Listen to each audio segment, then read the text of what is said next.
hoş geldiniz. En son bu sarhoşlarla konuşuyorduk. Şu adamla konuştuk, şu adamla konuştuk. Sıra bunda. Good to see you, friend. Do I have deals set up for you, buddy boy? Rosemary diyor ki, seni gördüğüme sevindim dostum. Sana çok güzel indirimler hazırladım abicim. Sana sarılacakmış gibi kollarını açıyor. Sen neden bahsediyorsun? So what do you want? I got smokes. They're cheap. Very cheap. I got Pilsner. Great deal. You won't get a better deal on that piss. Spirits I can let go for 300 real. I also have speed. And by speed, I mean amphetamine.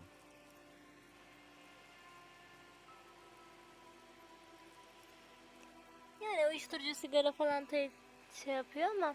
In the yok. civilized world, it's a custom to tip the shopkeep, friend. But come back anyway. Dur bakayım düzgün bir diyaloğa girebilecek miyiz acaba? The şu legend adamla? returns. You know the dance. Smokable smokes, pissable pilsner. Drink it, then convert it to piss. And there's spirits and speed too. Buraya Oh. güzel iş kurmuşsun. The system's been good to old Rosemary here, and I'm milking her like a bitch goat in the backyard. Ha, gözleri gururla parıldıyor. Sistem ihtiyar. Rosemary'e iyi davranıyor. Ben de ineğin sütünü sağır gibi yaralıyorum. Sağır gibi yararlanıyorum. You see, friend, man makes his own Şöyle luck, ki dostum. and I made mine real good. Got my hands on 3 bought cigarette. The hook. Where is it? I can't see it. Şimdi diyor ki şöyle ki dostum işaret parmağını kaldırıyor. İnsan kendi şansını yaratır. Ben de öyle yaptım. 3 şişe enfes likör buldum. İkisini buradakilere sattım ve elime geçen kar ile anında yatırım yaptım. Sigara ve bira aldım. Hatta biraz da toz aldım. Şimdi bak herkesi kancama taktım. Kollarını açıyor. Gülümsemesinden eksik dişleri görünüyor.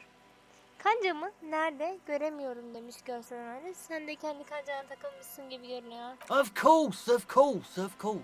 It is what it is, you know. What it's always been. People, buddy boy. Tabi diyor, tabi kabulleniyor. Ne yapacaktı başka? Burada ne varmış? Çalılar içlerinden geçirilmeyecek kadar sık ve dikenli. Şurada ne var?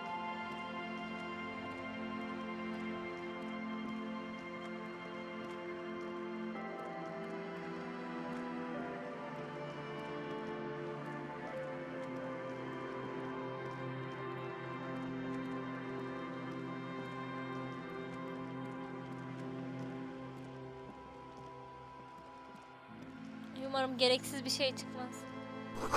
Hayır, yanmış birikeler, derme çatma bir ateş çukuru ve yakacak olarak kullanılan dergiler diyor. Meh.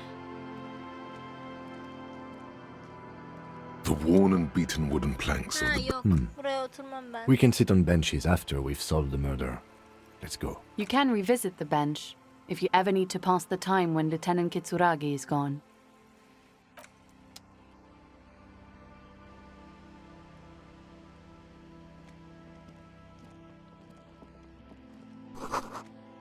Beyaz perdeler kapatılmış, içerisi görünmüyor.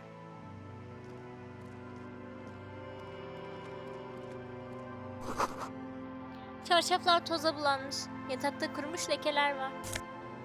Aa, pantolon.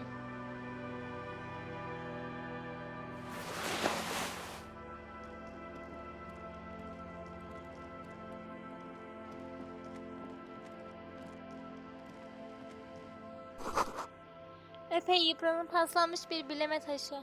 Tamam. Nasıl o girdiğim yerde mi? Çamaşırcı kadın nerede? The door has seen better days. The layer of paint has started to peel off due to the salt and wind from the sea. Aa, Even burası the bana lock verilen looks ev. slightly rusted. Burası bana verilen evmiş. Kapı eskimiş. Denizden gelen rüzgar ve tuzdan dolayı boyası dökülmeye başlamış. Kilit biraz paslanmış. I'll wait outside Evet, to give you kapıyı some time and privacy to check out your new living arrangements. But just so you know, Yeni yaşam alanınıza bakmanız için size biraz zaman vereceğim. Ve sizi yalnız bırakacağım. Ben dışarıdayken şunu da söyleyeyim. after we are done with the day, I'll still be staying in the Whirling in Rags for the night. We'll meet in front of the shack in the morning. Mesaimiz bittiğinde geceleri ben yine valiliğin reis'te kalacağım. Sabah barakanın önünde buluşuruz. The key turns with a satisfying click. You can enter the shack. Evet, kilit de açıldı. Girelim bakalım neler varmış. Burada yatak var, tamam.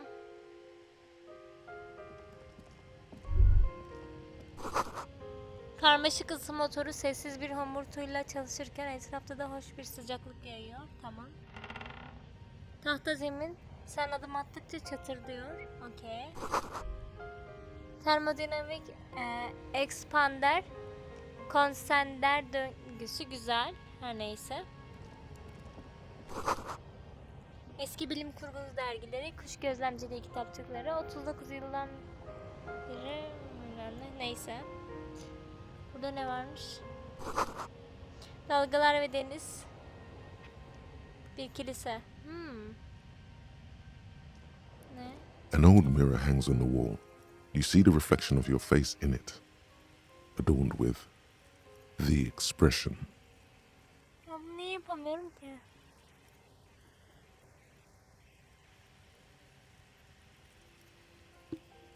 Elektrokimyayı geliştirmem gerekiyormuş, tamam. Aynaymış bu zaten. Şu ne? Ha. Yeni teket, güzel. Bir ganimet bulduk. Teşekkürler teyze. Bunu hemen hızlı bir şekilde kaydedelim.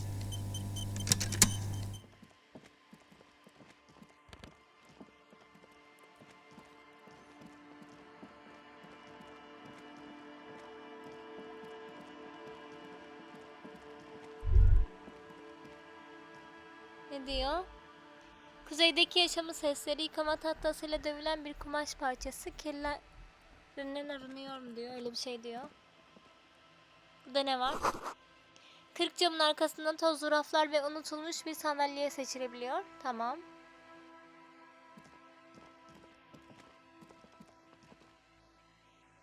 Evet, burada bir yere daha girdik. Ne varmış burada? Bu nesi? Kömür şehir 08 kartpostal. Tamam. Bak çok para vermiyor ama olsun da. Odunun ışığında koyu kırmızı bir sandalye görüyorsun. Tamam. Bu neymiş? Papyon. Bak bunu takabilirim. Tamam, burada başka bir şey yok.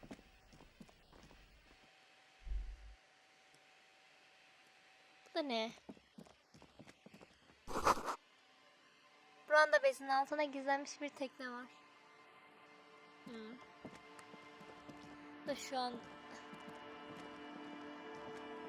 sandalyeye gelmiştik zaten. Şurada bir yerde arabamız vardı. Arabaya zaten gelemiyoruz yani hiçbir şekilde.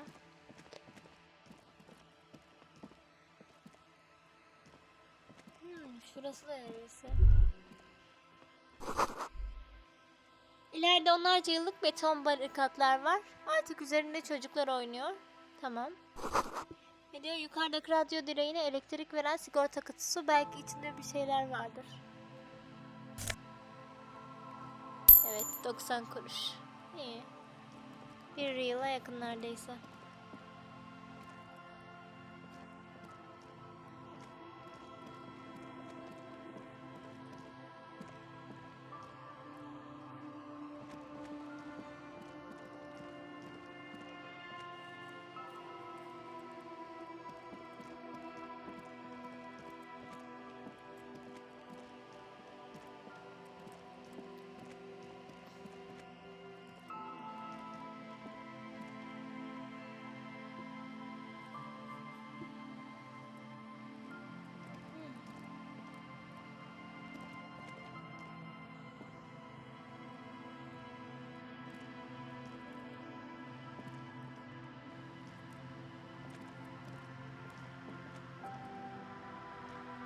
Burası niye açılmıyor ki, anlamadım. Tamam.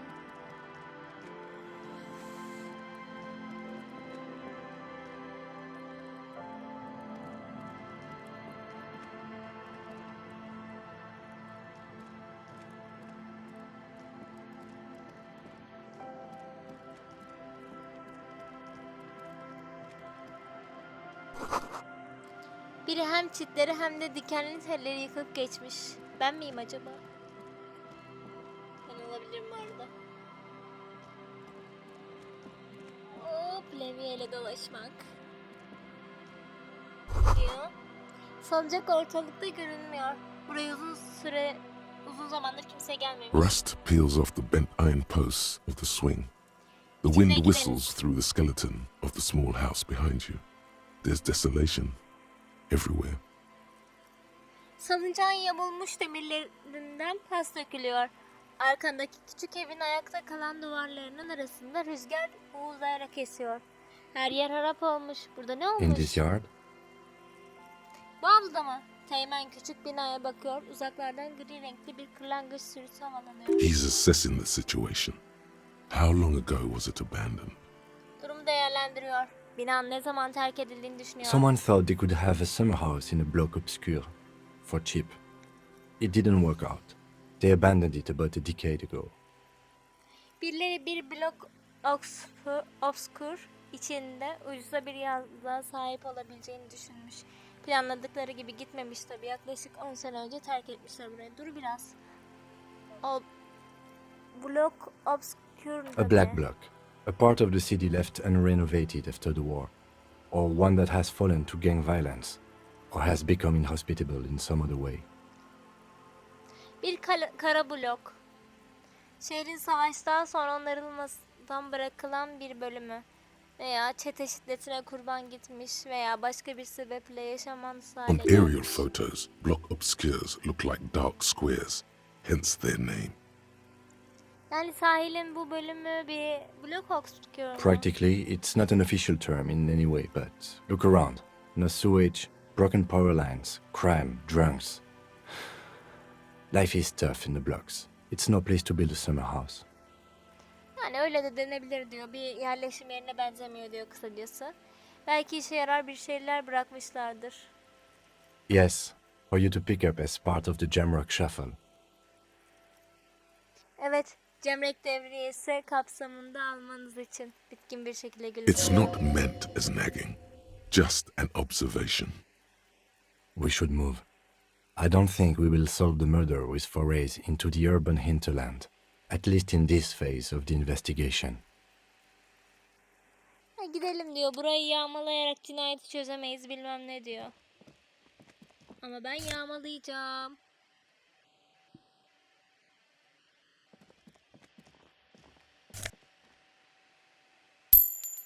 Oo, iyi para bırakmışlar. Bir de benim dokunduğum bir yer vardı sanki başka bir yer.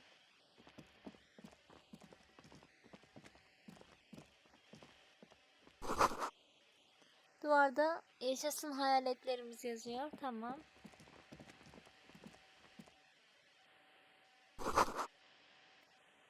Brandanın altında unutulmuş bir müzik koleksiyonu. Okey. Okidoki.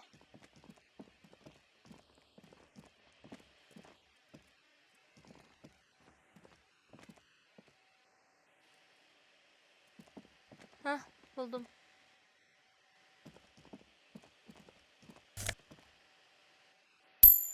İyi para yağmaladım onu.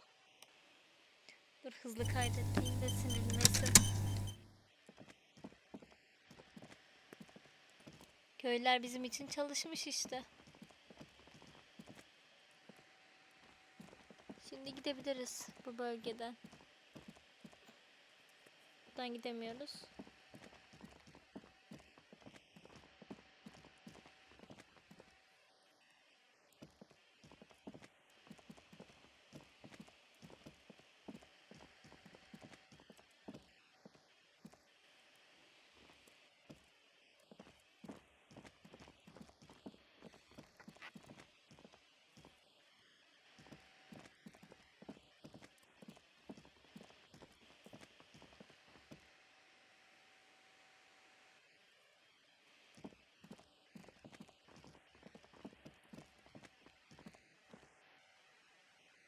Şurada ne var?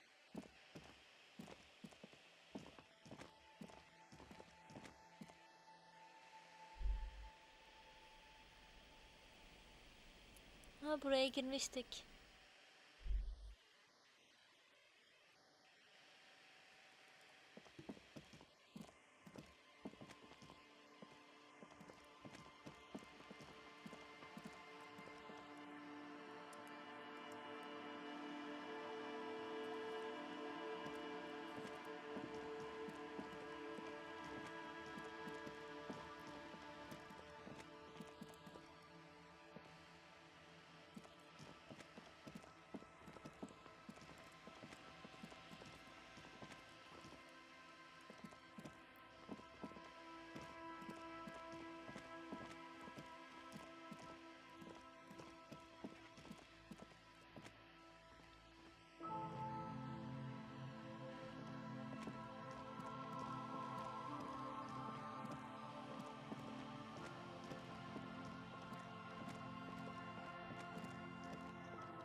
Şuradan çıkabilir miyiz acaba?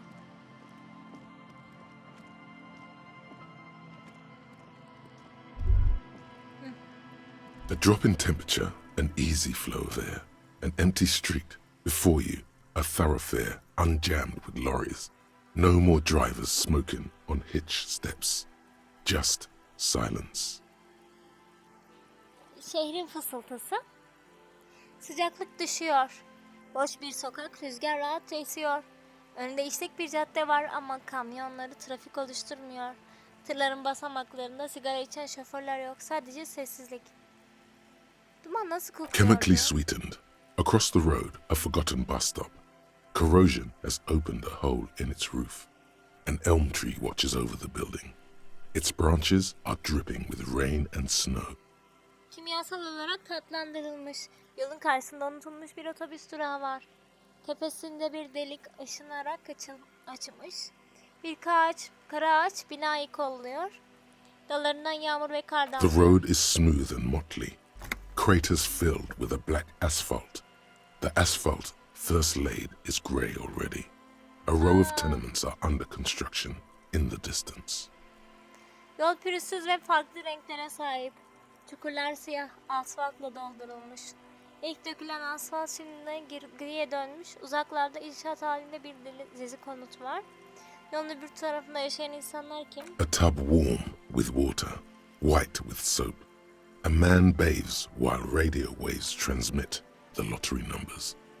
4, 18, 21, 4, 1. A modern washing machine rattles a drawer full of silverware. Sıcak su dolu bir küvet. Suyu sabunla beyazlamış. Bir adam banyosunu yaparken radyo dalgaları da loto sayılarını aktarıyor. 418 bilmem ne. Modern bir çamaşır makinesi için çatal bıçak dolu bir çekmeceyi takırıyor. His boyfriend is on his way home. He brings tins of meat and vegetables with him. Their pockets are heavier with money, but only slightly. Erkek arkadaşı geliyor. Yanında teneke kutuları et sebze getiriyor. Ceplerine para ağırlık yapıyor ama abartılacak kadar değil. Tamam, peki otobüs durağı? Number 312D. Young girls used to come here, huddled up, hoping for more warmth than their thin coats give them. The bus took them to school. It has not run for 8 years. There were not enough girls to sustain its cost. Okul için diyorlar. Peki Craters ayol- pocked the surface. Children played in them until heavy trucks full of black pitch rolled in. The landowners have filled the craters with money. It is a vital artery of the flow of trade. Ya da buraları okuyacağım ya. Bir numara yazmış ya da kod her neyse. Genç kızlar buraya gelip ince montları yetmeyince ısınmak için birbirlerine sokulurlardı. Otobüs onları okula götürürdü. 8 senedir çalışmıyor. Kız sayısı seferin maliyetini karşılamak için yeterli değildi. Yani kızlar okula gidemez olmuş. Yüzey çukurlarla dolu. Kapkara zift dolu ağır tırlar. Gelene kadar çocuklar bu çukurlarda oynuyordu. Toprak sahipleri kraterleri parayla dolduruyordu. Bu ticaret akışı için ölümcül öneme sahip. Tamam, bu kadar yeter. The wind moves the aerosol. A detective stands behind the boom barrier. Tamam, geçelim. Şurada işe yarar bir şey yok. Evet. Niye giremiyorum ki buradan? Şuradan mı gireceğim?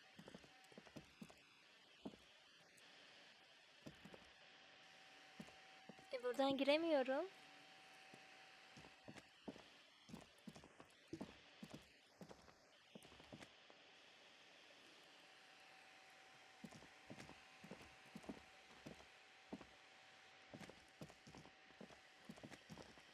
Bakalım şu Liliana ile konuşalım bir.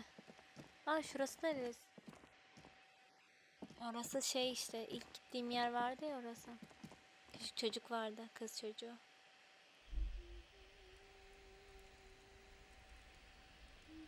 Dur bakalım, annesiyle bir konuşalım.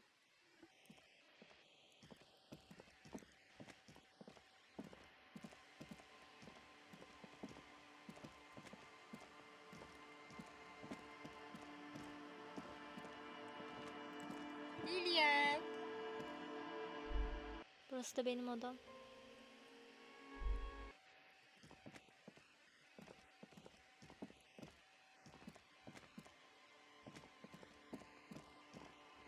Şşt, Lilyen.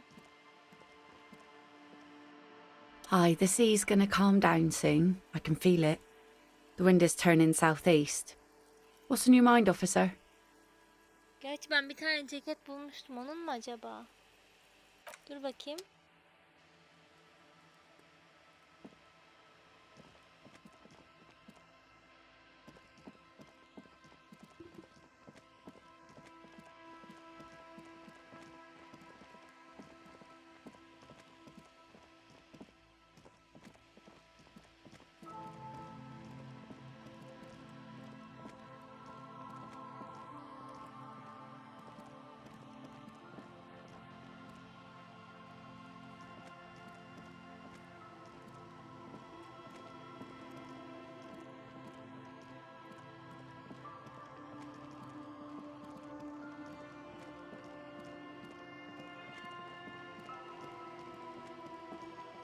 Dur. Şu adam. Tequila Sunset. Ya az önce kabalık ettiğim...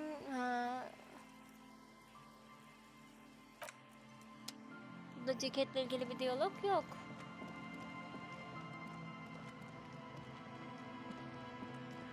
Buradan da bir çıkış yok ilginç bir şekilde.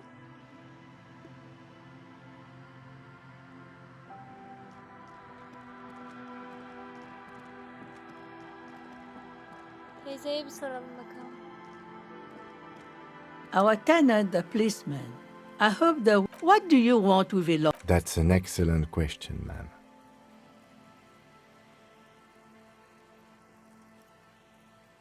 Yani kayıp bir ceket buldum diye ona sordum.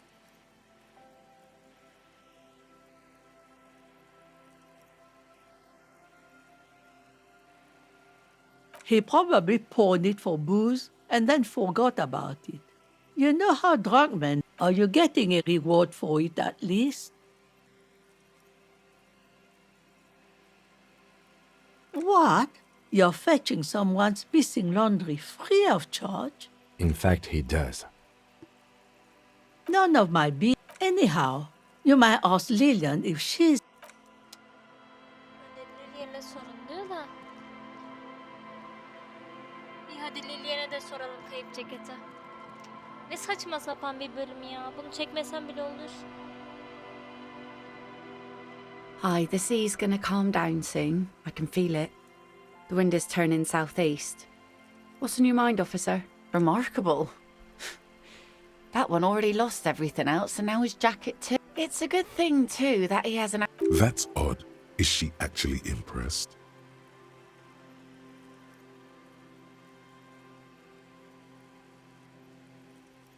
How sweet of you. It really is. A phenomenon that the spectral hand theory of the If one of them lost something, that's as good a place to start looking as any.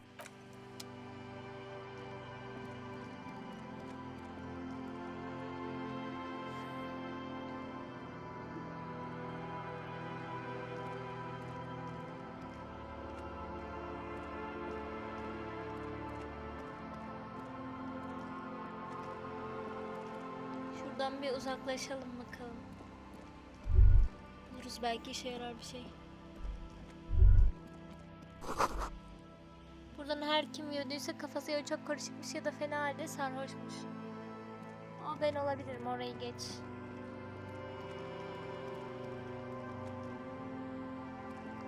Burada para mı var? Görüyor musun işi? Biraz daha para var.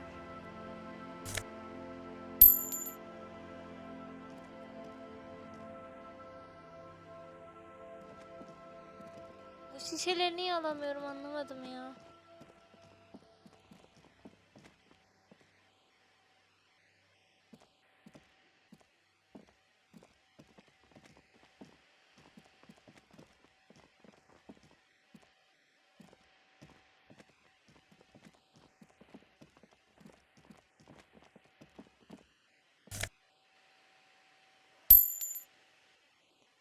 ben burayı niye görmedim?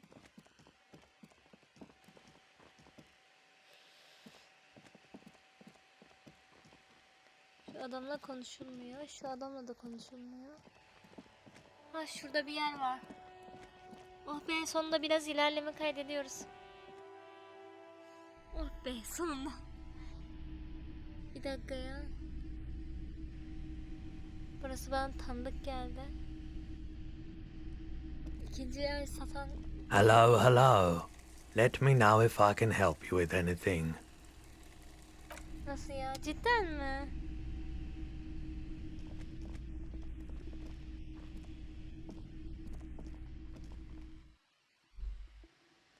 Buna inanamıyorum. Nasıl olmuş olabilir bu? Bölgeye mi döndük yani?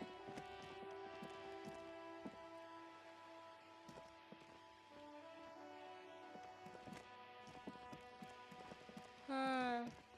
Kanal buradaydı, tamam.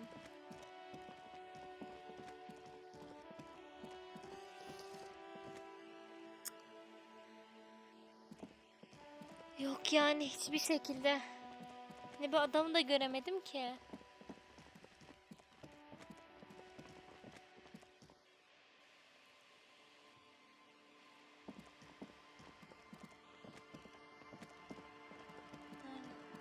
Gençlikten çok sinir oldum.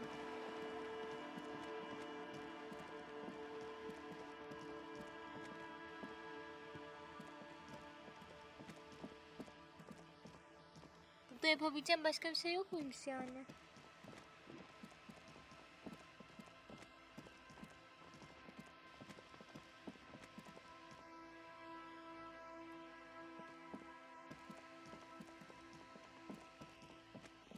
Ha, şurada ne var?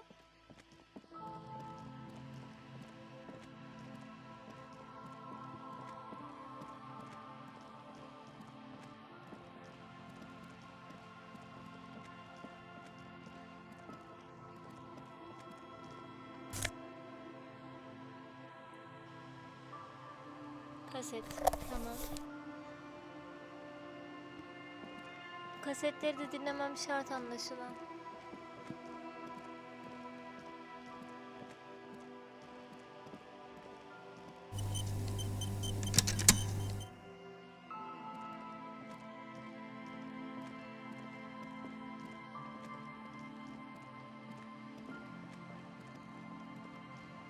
Bomboş ya.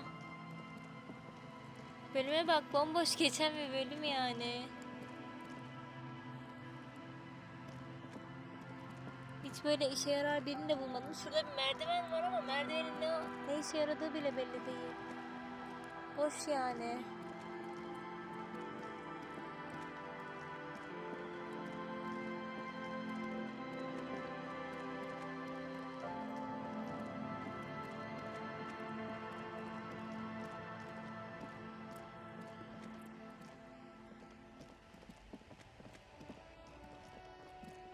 İşte geldik yine eski yere.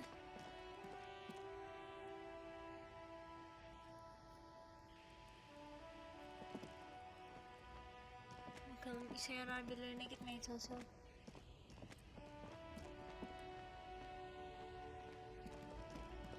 Everything's still cool here, officer.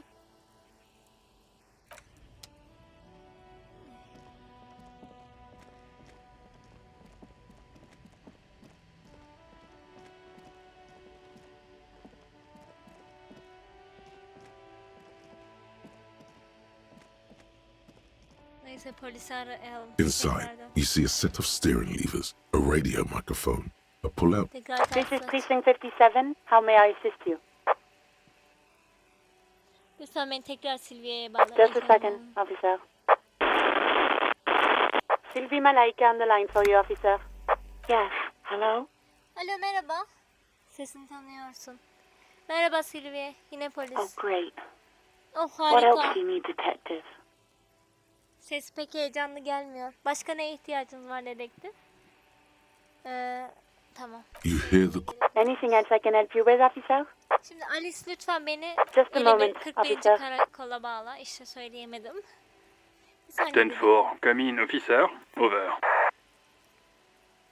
Polis kimliğimi bulduğumu bildirmekten mutluluk duyuyorum Jules. Stanford, sir, glad to hear that. I'll write down that there is no need to issue a new one to you then. Over. Efendim, bunu duyduğuma sevindim. O zaman yenisinin çıkarılmasına gerek olmadığını not ediyorum, tamam. Feels good to get that off your chest, right? Celebration with beer? Bunu duymak iyi hissettirdi değil mi? Roger that. 10-10, over and out. Tamam.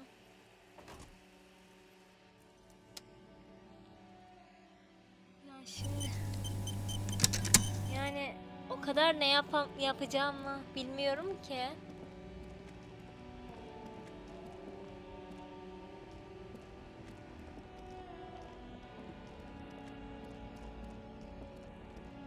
Burası da neresi?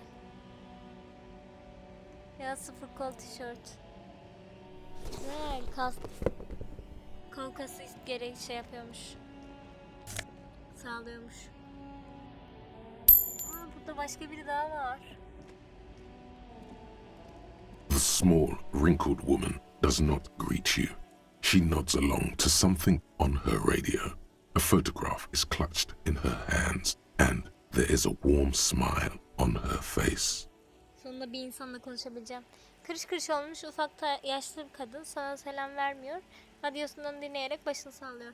Eline bir fotoğraf tutuyor ve yüzünde sıcak bir tebessüm. A photo, an ambrotype from the turn of the century, as golden as her smile. Gülşah altındasın. Hanımefendi, birkaç soru sorabilir miyim? No response. Wherever this woman is, your words fail. Wait, Cevap vermiyormuş. she's just a distracted old woman. Better to leave her alone. Why? I just told you why. Yani kadınla konuşamadık kısacası. İlk kez bir insan gördük, konuşalım dedik. Ona da konuşamadık. Teşekkürler Kim.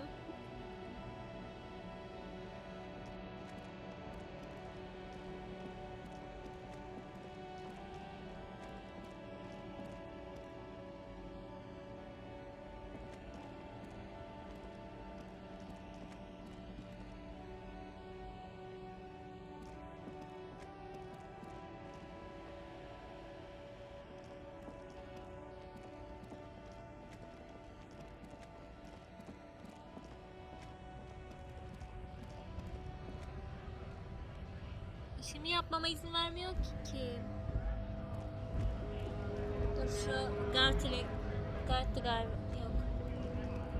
Right to work! Right to work! Everard'la konuşalım. Ha, şununla bir konuşalım. Bir diyalog var mı? Hola, Wandering Man. How can I help you now? Ziyaret ettiğim o herif var ya, feci bir kolonyal kupa koleksiyonu varmış. Yeah, the janitor who gave me the key to his apartment said the guy's a bit of an asshole. Evet, çenesine uyuştururken başıyla onaylıyor. Bana dairesinin anahtarını veren temizlikçi elemanın biraz şey olduğunu söylemişti. Evet, kupa koleksiyonuna bakılırsa sosyal değerleri kesinlikle çağ dışı. Like I said before, I don't know much about this weasel, but the bossman said he's a real piece of work. Thanks for Daha önce helping de out, dediğim friend. gibi. Bu Sansar'la ilgili çok fazla şey bilmiyorum ama patronun dediğine göre cidden aşağılığın tekiymiş. Veresine dokunuyor. Yardımın için teşekkürler dostum. Tamam. Bundan da bir şey çıkmadı. Şu kafa tasçıyla bir konuşalım bakalım. Bir diyalog var mı? The unpromising raise pupil. Yok, şura neresi?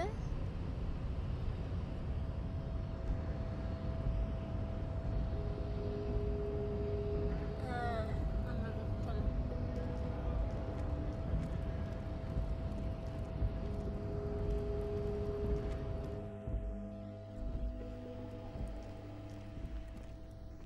bir şey eklenmiş mi diye bakıyorum da. The payphone hangs mutely.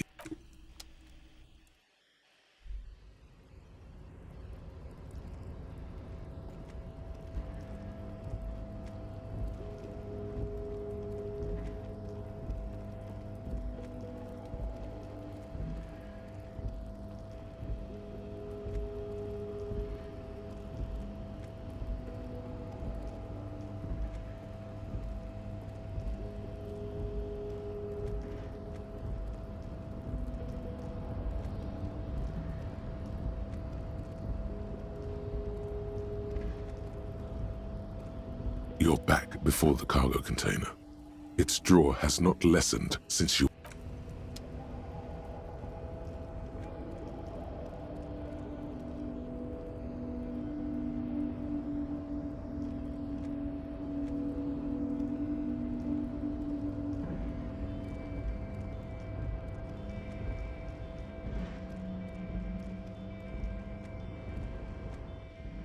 Ya bu kilise milise diyordu. Oralara görmedik ama. Dur bakalım.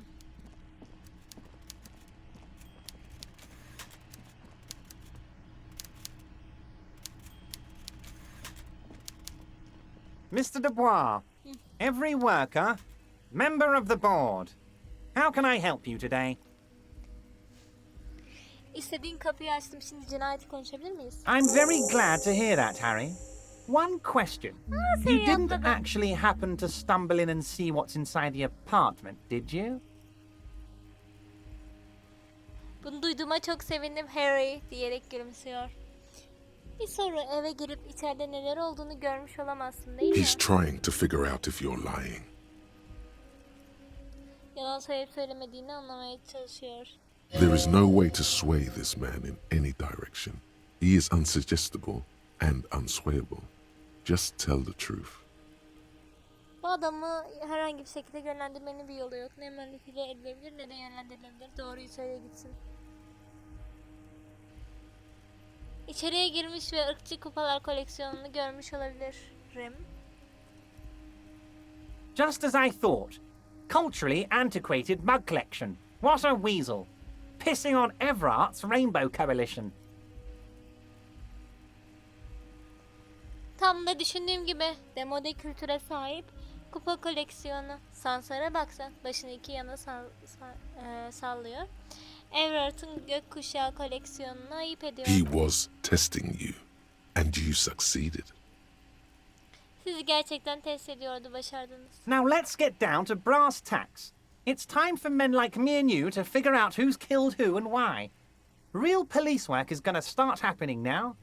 I promise you, Harry, this is gonna be good. Şimdi söylete gelelim.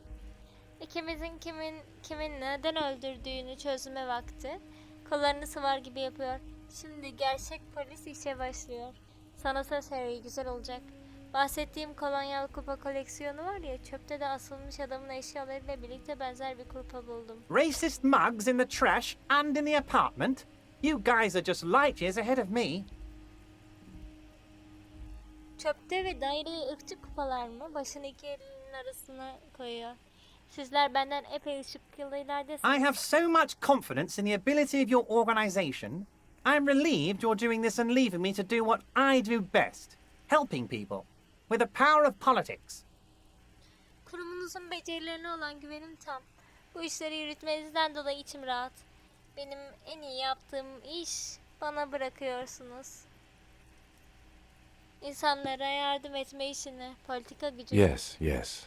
Do you think this weasel is somehow connected to the murder? Evet, sizce Sansar'ın cinayetle bağlantısı var mı? Oh, no. I don't cross paths like that. All I want is for you to succeed in your investigation. I would never complicate things for you. Oh, hayır. Ben öyle işlere girmem. Kendi miymiş? Başını iki yana sallayıp gülüyor. Senin için tek istediğin soruşturmanda başarılı olman. İşlerimi asla karmaşık hale getirmem. Oddly, it seems to be true. Tuhaftır ki bu doğru gibi görünüyor. Fakat bu Sansar katillerin pisliğini temizlemiş olabilir. Believe me, Harry, he's a nobody. Just your basement variety nobody. Can't imagine him being connected to a high caliber case like this. İnan bana Harry, önemli biri değil o. Bodrum tipi bir hiç. Öyle ciddi bir vakayla bağlantılı olduğunu hayal bile edemem. But he does live nearby. Maybe it's a pedantic weasel. Fascists are neat freaks. If you don't mind me saying so, I feel like a real detective right now, Harry. Am I getting this right? Gerçi buralarda yaşıyor. Belki çok detaycı bir sansardır. Faşistler tertipli manyaklar olurlar. Ayıptır söylemesi, şu an gerçek bir dedektif gibiyim Harry. Yapabiliyor muyum? Hayali bir jobla bir şeye vurur gibi yapıyor. Tekniğini harika, senden çok iyi çavuş olur. Polislik hayali bir jobu indirgemekten daha fazla. Of course, Harry. I'm not a real police officer. You are. Tabii Harry, tabii. Gerçek bir polis memuru değilim, sen söyle. That's all he's going to say on this subject. Bu konuda tek söyleyeceği şey bu. Linç olayıyla grev arasında bir bağlantı olduğunu duydum. Senin bildiklerini dinlemek isterim. By now, I'm sure you've figured out who the dead man was working for. The bad guys. Wild Pines. Sent to scare us. Another violent measure of the top hats against us flat caps. Şimdiye kadar eminim. Ölen adamın kötüler yani Wild Pines için çalıştığını anlamışsındır. Bizi korkutmak için gönderildi. Kodamanların biz mavi yakalılara karşı aldığı bir diğer sert önlem. Dinliyorum. Harry, this strike is the culmination of many mistakes made by the Wild Pines group. They tried to shut the strike down by sending in armed mercenaries. Harry, bu gece Wild Pines grubu tarafından yapılan pek çok hatanın doruk noktası. Paralı askerler göndererek grev bastırmaya çalıştılar. You mean our victim? Kurbanınızı mı A kastediyorsunuz? security contractor? Can you imagine that? Workers standing in peaceful protest, united in the spirit of fellowship, and they send hired killers to mow us down with machine gun fire? Ciddiyetle başını sallıyor. Paralı asker, düşünebiliyor musun? İşçiler barışçıl bir protestoya katılıyor. Kardeşlik ruhuyla bir araya geliyor. Onlarsa bizi yaylım ateşine taramak için kiralık katiller He gönderiyor. performs a motion as if spraying bullets from a machine gun. Makineli tüfekten ateş saçar gibi hareket yapıyor. I'm talking beasts. Hardened killers from proxy wars in Yisut, Semenine, Saramaritsa, you name it, they've done it. Raping, killing, burning villages, killing little children for the Senorita Pineapple Company, Harry. Canavarlardan bahsediyorum. Yesut, Semenle, Sarar Mirza gibi yaratıkların vekilleri, savaşları, acımasız katilleri, aklına gelen her bir pisliği yaptılar. Tecavüzden cinayete, köyleri yakmaktan Senato Pineapple şirketi için küçük çocukları öldürmekten bahsediyorum Harry. Tamam. Everything they did there, they brought over here. They want to turn Revachol into a third world slum. Honestly, the only thing they didn't do is kill the village elephant.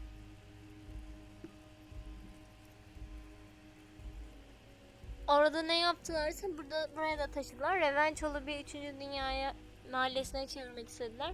Bir tek köyün filini öldürmedikleri kaldı. Dur biraz, köyün film var. No, Harry, the elephant is No, hayır, metaphorical and so burada is the village. metafor. But the mercs and their brutality are very real. Köy de öyle.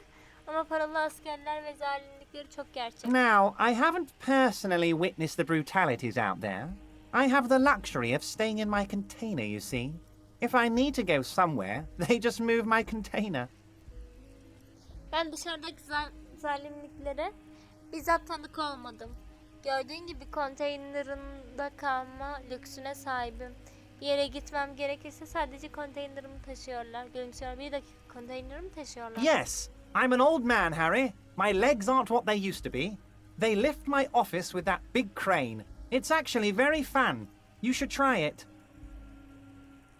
Evet, ben yaşlı bir adamım Harry. Bacaklarım eskisi gibi değil. O kocaman bir işle ofisimi kaldırıyorlar. Aslında çok eğlenceli. Sen de denemelisin. But enough about me and my fun container. The killers the company hired, I think there were 3 of them, all hardened commando types. Ama beni ve eğlenceli konteynerimi boş verelim. Yüz ciddileşiyor. Şirketin tuttuğu katiller sanırım 3 kişiymiş. Hepsi acımasız komando tipler. One of them got downright suicidal, getting drunk, violent, a little rapey. Even their own negotiator couldn't control him. That's your boy, the one who likes hanging out and trees.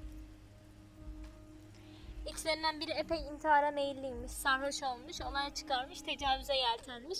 Başını iki yana sallıyor. Kendi müzakerecileri bile onu zapt edememiş. Seninle olan o işte.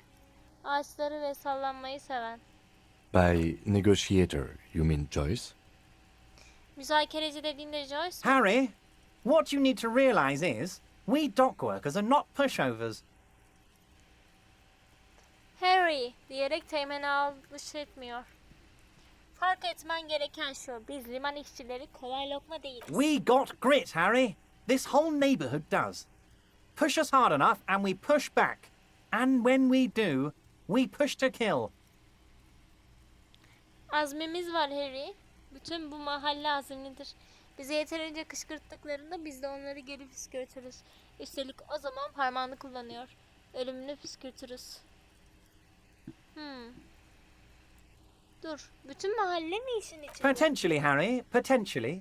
We got arm wrestling champions, rowing club people, ex-coal miners, tough guys, all ready to spring into action for their home base. Potansiyel olarak Harry, bilek güreşi şampiyonları, kürek kulübü üyeleri, eski maden işçileri, sıkı adamlar, hepsi mahalleleri için eyleme geçmeye hazır. Püskürtme işini tam olarak kim yaptı? There's a militant wing inside the Union. A group of people whose duties don't involve manual labor, but peacekeeping in the neighborhood, making sure everything runs smoothly. Sendika içinde militan bir yapılanma var. Görevleri kol gücü içermeyen ama mahallenin huzurundan sorumlu olan bir grup insan. Her şeyin yolunda gittiğinden emin olmak için. That sounds a bit like organized crime. Biraz organize suç gibi duruyor. They're like you guys. Idealistic people who want to make sure bad things don't happen. And if they already have, well, punishment must follow. Tıpkı sizler gibi diyerek sana ve teğmene başıyla selam veriyor. Kötü şeylerin olmamasını sağlamaya çalışan idealist insanlar. Kötü şeyler olmuşsa da cezası verilmelidir. Again, that sounds like organized crime. Tekrarlayalım. Organize suç gibi duruyor. So these idealists killed our victim? Yani kurbanımızı bu idealistler mi öldürdü?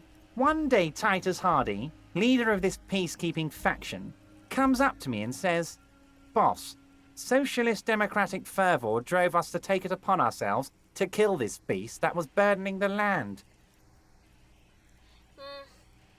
Bir gün bu barış kuvvetlerinin lideri olan Titus Hardy bana geldi.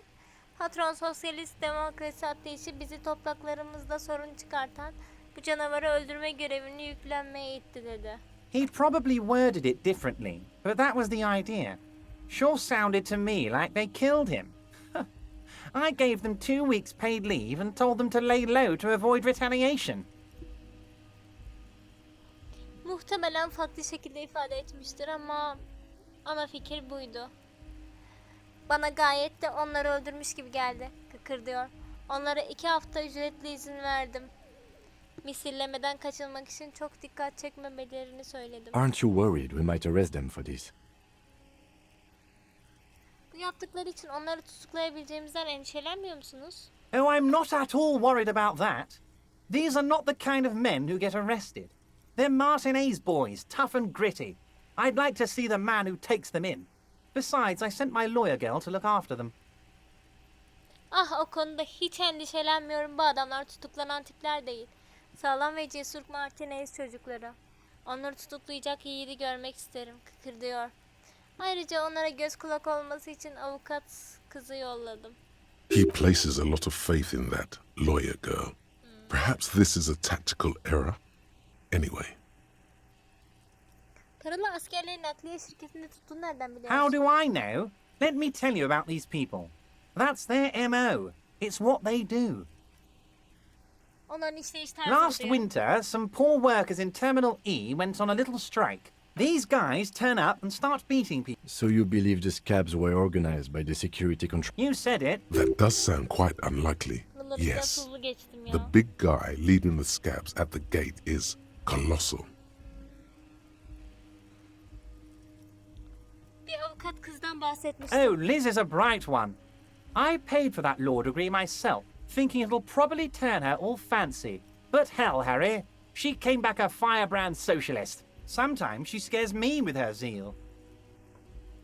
Yani kızı ben okuttum diyor. Titus Hardy ve ekibinden bahsediyor. Oh, they are simply fine young men, all 7 of them. Exemplary union members, always working to advance their position in the local socialist democratic movement. Core members. Ah, genç ve iyi adamlar.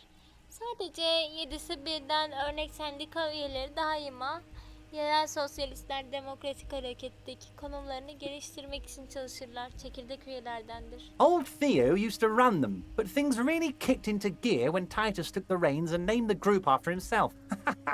Gotta love his initiative. Yaşlı Theo liderleriydi ama Titus ipleri eline alıp gruba kendi adını koyunca işler esas o zaman başladı. Gülmeye başlıyorum.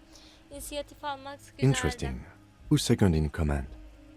İlginçmiş. İkinci yetkili kişi kim? They're almost all of them great guys, Neredeyse born hepsi. leaders. Whatever happened, I'm sure they only had the best interests of Martinez and Revachol in mind. Neredeyse hepsi harika adamlardır. Hepsi doğuştan liderdir. Her ne yaşandıysa eminim ki yalnızca Martinez ve Revenchol'dan çıkarını gözeterek yapmışlardır işte. Work with them. Hell, interview them. But don't fight them. They really are just like you. Men who like beer, women, and some order on the streets. Onlarla işbirliği yap, hatta onları sorgula ama onlarla mücadeleye girme. Onlar da tıpkı senin gibi birayı, kadınları ve sokaklarda biraz düzen olmasını isteyen erkekler. He's betting on them being useless to you. Senin işine yaramayacaklarını düşünüyor. Evet, Hardy'lerle tanıştım. Benimle işbirliği yapmalarını rica edebilir misin? But of course, it's the least I can do for my good friend Harry. I'll do it right after we've concluded this talk. Tabii, yakın arkadaşım Harry için en azından bunu yapabilirim. Konuşmamızı sonlandırdıktan sonra hemen halledeceğim. You can now go and tell Titus about this. See what he has to say. Şimdi gidip bunu Titus'a söyleyebilirsin diyor. Tamam. Also, Harry, here's 5 real.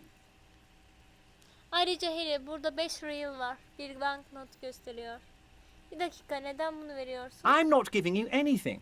I'm just holding out 5 real.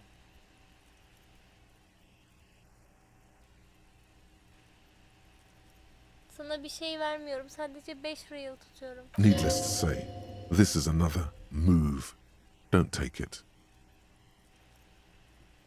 Alacağım. The lieutenant watches you pocket the banknote. He looks a little puzzled. Good boy. A real team player. Now, do you have any more questions?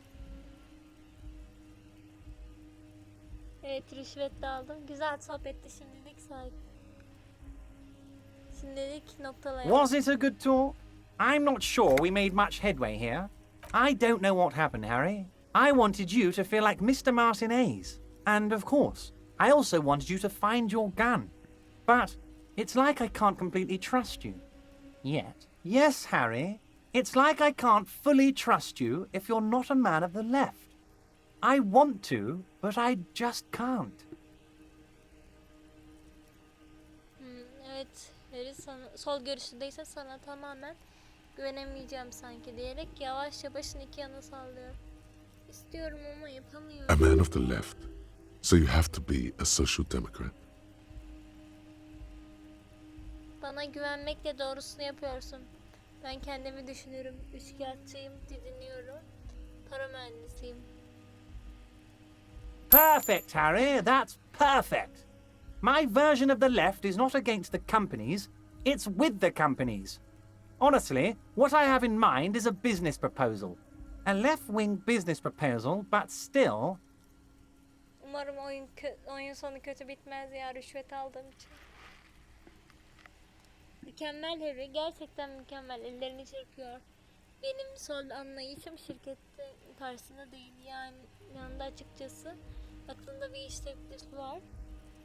Sol tandasta bir iş teklifi And what var. would this entail? Peki bu görev neyi gerektirecek? Once again, I require nothing unethical or illegal of you. You just need to get two little signatures on this piece of paper, and then mail it to my accountant in La Delta. Yine senden kesinlikle etik dışı ve yasak dışı bir şey istemiyorum. Sadece bu kağıda 2 imza alman gerek. Bir zarf çıkartıyor. Sonra da La Delta'daki muhasebecilere postalamışsın. Kim ne diyorsun bu işe? It depends. I don't think what we just got from Mr. Clare was very useful. Duruma bağlı. Balclayer'den aldığımız bilgilerin pek faydalı olduğunu söyleyemem. Everard But, inceliyor. he thinks, it's your call.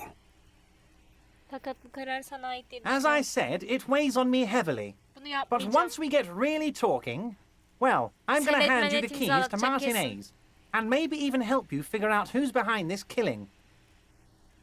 Dediğim gibi üzerime çok yük oluyor. Başını üzüntüyle yiyor. Sonra yukarı bakıyor ve gülümsüyor. Fakat gerçekten konuşmaya başladığımızda sana resmen Martinez'in anahtarını vereceğim. Hatta belki bu cinayette kimin parmağı olduğunu bulmana bile yardım ederim. He's saying as little as possible, as vaguely as he can, deliberately omitting things. İmzalar ne için? I'm glad you asked, Harry. The Union is going to build a modern youth centre in Martinez. It will be righteous. We're gonna get those teenagers off drugs and on roller skates.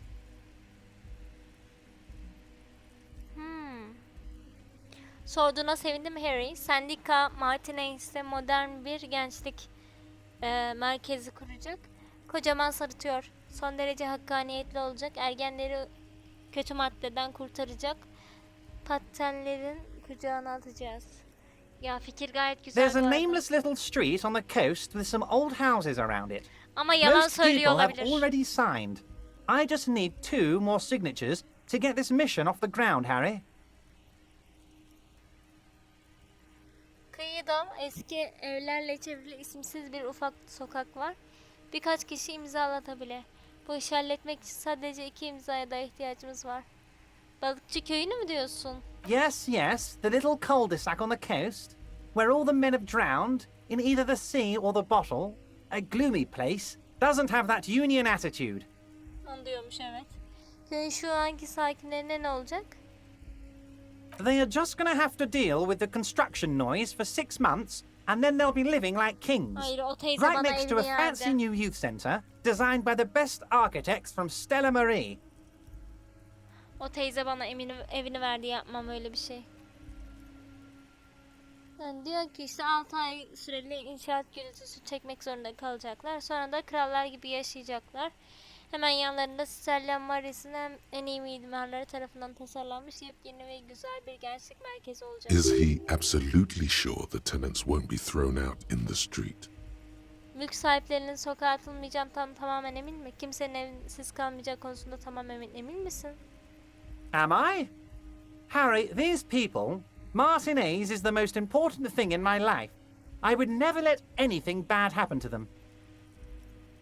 Başlarına We're kötü bir gonna şey build a youth gelmesini centre there. istemem diyor. The value of their properties goes up and kids have a place to play in. I'm looking out for these people, not pulling the rug from under them, Harry. I'm looking out for all of Martinez, not just the harbour. Hayır, bunu yapmayacağım. Perfectly acceptable. No one's gonna force you into anything. But the good news is, the moment you change your mind and want to look into this matter, just tell me, and we'll be buddies again. Ya fikrini The değiştirdiğini lieutenant's söyledi. eyes meet yours, and he shrugs.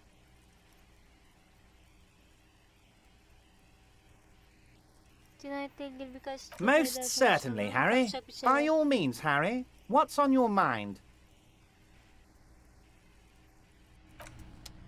Ha, bu arada şey, Mr. Dubois, every Epsilon'la worker, ilgili bir şey buldum member of the acaba? board.